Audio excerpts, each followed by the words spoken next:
3 months passed, and Sena had grown accustomed to the tasks of daily life.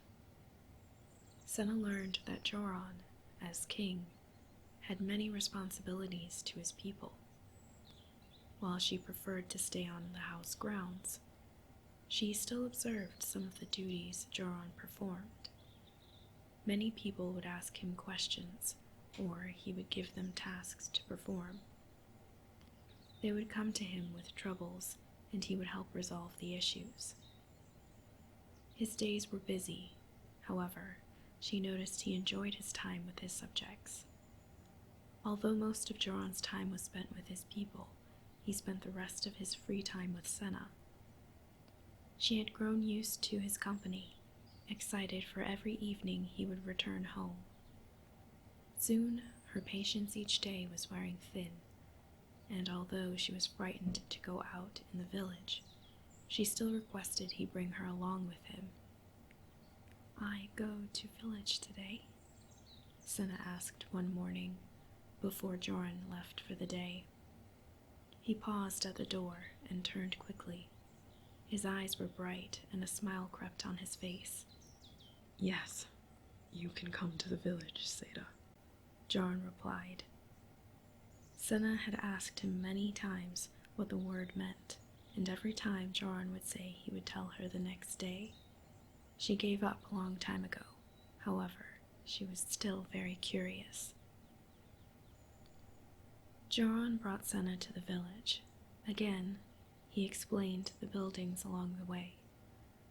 Sena was shocked at how many women and children were in the village. The children were playing, and the women kept an unconcerned watch over them as they continued their work. "Runa," Jorron called out to a pale blonde woman passing by.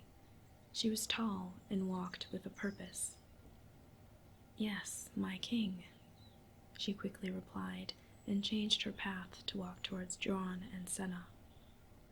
"Please take Sena around with you today. Teach her about your tasks.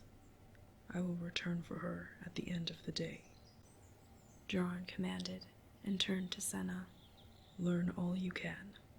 I will be nearby, Sena," he said before kissing her forehead.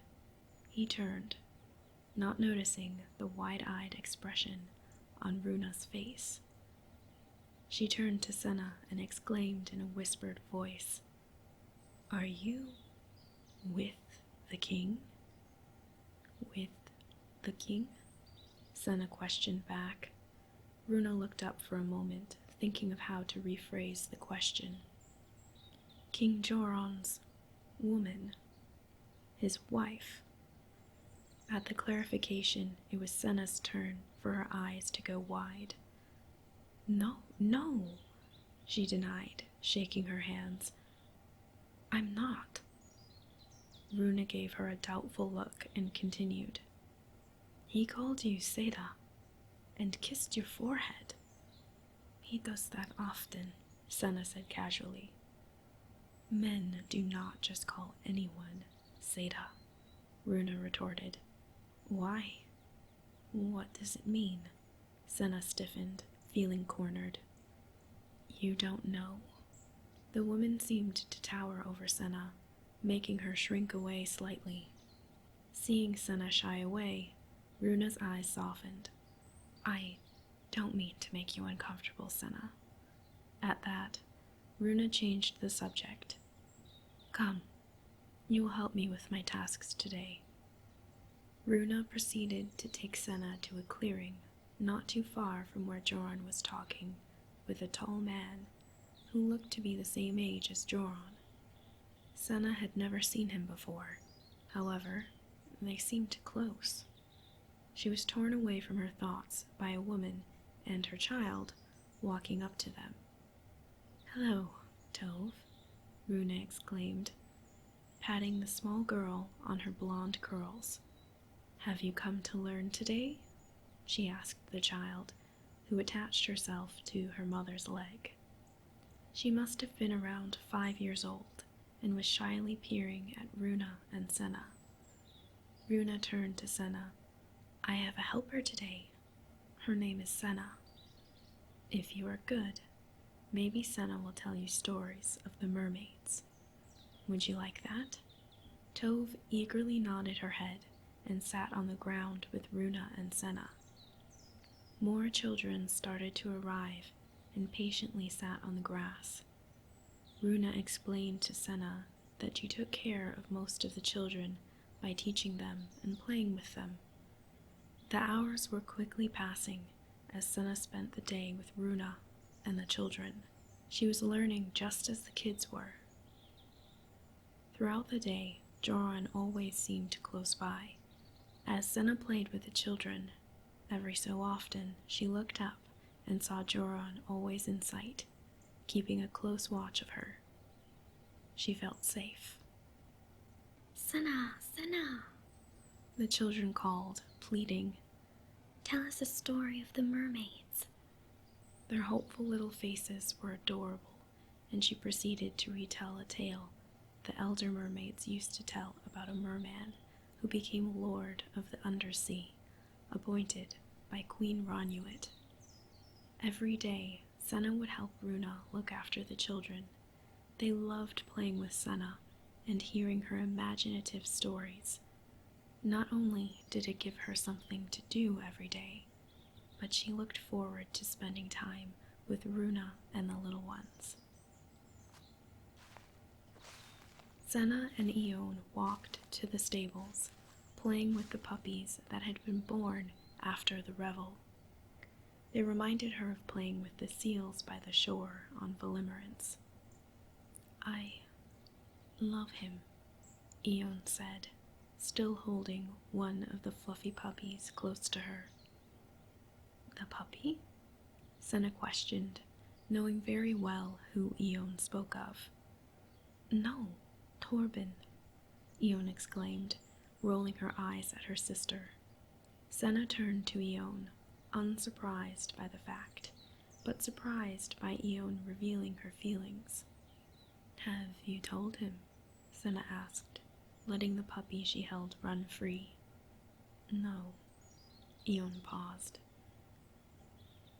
I'm afraid he doesn't feel the same way, she whispered. Sena teased. I have seen the way he looks at you. Is it the way that Jorron looks at you? Ione retorted. It was Sena's turn to scoff. Hardly, she responded, and changed the subject. If you could leave, if you had a way back, would you go? Ione took a long moment to think about the question and replied, No, I would stay. She turned to her sister, and Sena saw the sincerity relaxing Ione's features. Ione continued, We came here in the pursuit of unknown adventure. Coming here took so much from us. She paused, choking on her words, remembering her sister Nime. Ione continued once she had gathered herself. However, I also gained someone so immensely important to me. I wouldn't have found him if I didn't come here. Maybe that makes me a horrible person. She looked to the ceiling, blinking back tears. Maybe that makes me selfish. She straightened and finished saying, But I can't change what happened. And although I wouldn't have chosen this, I'm thankful that I was given this.